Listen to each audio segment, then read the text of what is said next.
Hello friends, आज मैं आपके साथ माइक्रो इकोनॉमिक्स के शॉर्ट क्वेश्चन की एक और वीडियो लेके आया हूँ। टॉपिक का नाम है what is law of variable proportion. अगर शॉर्ट पीरियड में आपको एक्सप्लेन करना है शॉर्ट क्वेश्चन में कि लॉ ऑफ वेरिएबल प्रोपोर्शन क्या होता है, जिस हिसाब से आपको अटेम्प्ट करना है वो मैंने बताया हुआ है। शुरू करने से पहले बता दूं कि इस चैप्टर के सारे शॉर्ट क्वेश्चन के लिंक्स आपको डिस्क्रिप्शन में मिल जाएंगे। पहले आपको कॉमन लैंग्वेज में समझाता हूँ। लॉ ऑफ वेरिएबल प्रोपोर्शन कहता है कि अगर शॉर्ट पीरियड में आप वेरिएबल फैक्टर्स को बढ़ाओगे तो शुरू में टोटल प्रोडक्शन इंक्रीजिंग रेट से बढ़ेगी, और एक हद के बाद जब कुछ ज़्यादा ही फैक्टर्स बढ़ा दिया करोगे और फिक्स फैक्टर फिक्स ही रह जाएंगे और वेरिएबल को बहुत ज़्यादा बढ़ा दोगे तो उसके बाद टोटल प्रोडक्शन बढ़ेगी, मगर डिमिनिशिंग रेट से। समझ गए बात?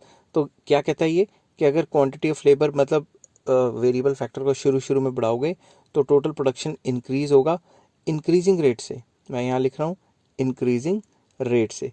मगर कुछ ज़्यादा ही लेबर बढ़ा दोगे तो टोटल प्रोडक्शन इंक्रीज होना शुरू हो जाएगा एट डिमिनिशिंग रेट।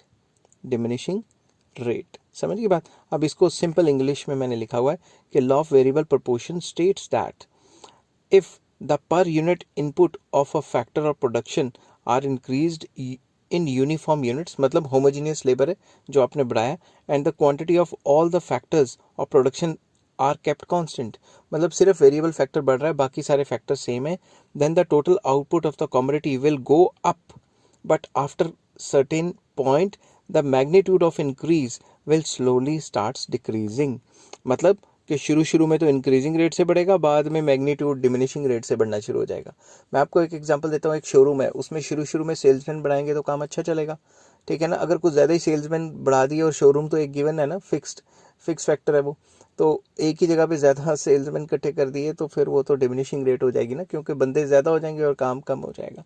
तो कहने की बात ये है ओवरऑल कि लॉ ऑफ वेरिएबल प्रोपोर्शन बताता है शुरू में वेरिएबल फैक्टर को बढ़ाने से शॉर्ट पीरियड में टोटल प्रोडक्शन इंक्रीजिंग रेट से बढ़ती है, और कुछ ज़्यादा ही वेरिएबल फैक्टर की क्वांटिटी बढ़ा दी तो बाद में डिमिनिशिंग रेट से बढ़ना स्टार्ट हो जाता है।